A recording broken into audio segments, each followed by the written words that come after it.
So maybe you're planning your next family vacation that just so happens to be a cruise. Well, you're gonna wanna watch this video because we are going to go over 5 unique cruise tips that I guarantee you've never heard of, but are gonna be super helpful. So without further ado, let's get into it and cue that intro.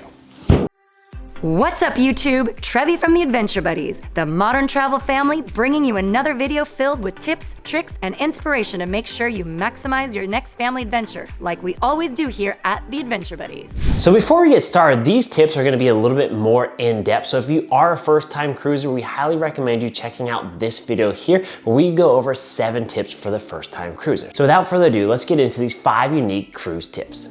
So tip number 1 is making sure you understand the departure and arrival time of your cruise and book your flights surrounding those timeframes with plenty of time on either end. So delays happen, however, the boat does not wait for you. So if your incoming flight gets delayed, you might be out of luck. So just make sure that if you want to avoid having a stressful trip and starting off on the wrong foot, plan a little bit more cautiously. So for instance, what we do, we typically like to fly in the day before and we leave the day after. We wanna make sure that cruise is relaxing and stress-free.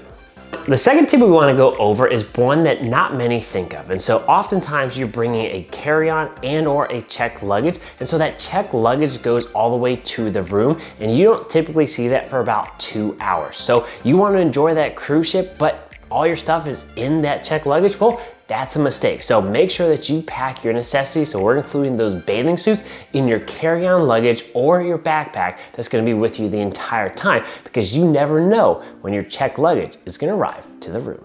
Tip number 3, and one we didn't really know about and typically don't use, but we thought is worth sharing. And so did you know you can actually bring your own drinks on board most cruise lines? So yes, they do have some drink policies, whether that's alcoholic drinks or non-alcoholic drinks, but typically most cruise ships allow you to bring some sort of outside beverages on to the cruise. So if you want to save a little bit of money, that's something to consider. And tip number 4, one that we use all the time and works out like a gem. So instead of going on day 1 to the buffet, because this is gonna be where everybody goes, so that buffet day on the first day is where all the excitement is gonna pull people and that's gonna be most crowded. Instead, try going to one of the restaurants on day 1. So book your reservations once you get there and go to a restaurant versus the buffet on day 1, so you don't have to worry about fighting through reservations the rest of your trip.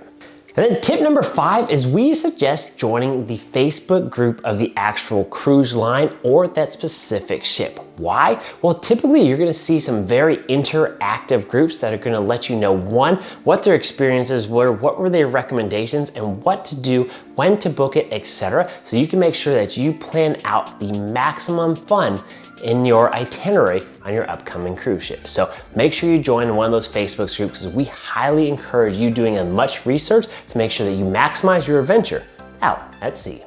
So there you guys have it, 5 unique tips for going on a cruise. And if you felt that we missed one, please share that down below in the comments. We'd love to continue to learn from you and share with our community and our audience here on YouTube. So if you did like this video, please consider giving us that big thumbs up, hit that red subscribe button for more travel tips and adventures. And most importantly, remember, life's an adventure. Who are you going on with?